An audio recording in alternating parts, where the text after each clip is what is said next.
There was once a man named Edward Harrington, a man whose name opened doors, whose wealth built empires, and whose generosity fed a city.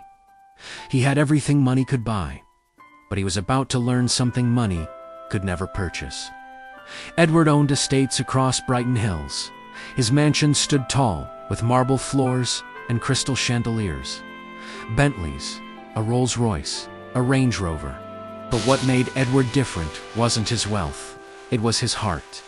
He funded small businesses for struggling families. He paid school fees for children who had never held a textbook. He built a community center so young people could learn trades instead of losing their future. The city called him the Pillar of Brighton. His house was always full business partners, relatives, friends. Laughter echoed through halls that seemed untouchable. And among the staff was a quiet maid named Clara Bennett. One night, after a charity dinner, Edward drove home alone. A truck ran a red light, metal crushed, glass shattered. Silence followed. Edward survived, but something inside him did not. Weeks passed. Edward grew weaker. His hands trembled, his vision blurred. He collapsed without warning. The best specialists ran every test: blood work, brain scans, neurological exams. Nothing. We can't find the cause. They said, London, Manchester, Switzerland, private hospitals, experimental treatments. Millions were spent. Still no cure? And while Edward fought for his life, others were fighting for his empire. His partners stepped in temporarily. His cousin Richard signed documents on his behalf. At first, they visited daily, then weekly, then not at all. Cars were sold, staff were dismissed, properties quietly transferred. The mansion that once echoed with laughter became silent. In the end, only one person remained: Clara. Clara refused to leave.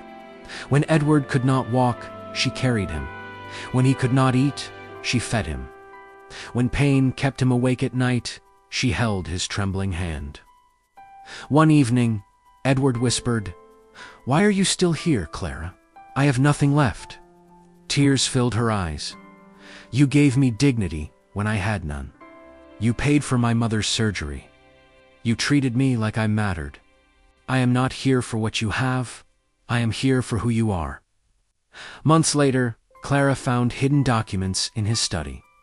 Forged signatures, secret accounts, proof of betrayal. She took them to Edward's old lawyer, Mr. Thompson, and justice began. The case was long and painful. Edward was too weak to attend court, but Clara stood for him. Months later, the verdict came. Assets restored, accounts reopened, properties returned. Suddenly, the relatives came back. Apologies, fruit baskets, forced smiles. But Edward had changed. He welcomed none of them back into his life. Edward called his lawyer one last time.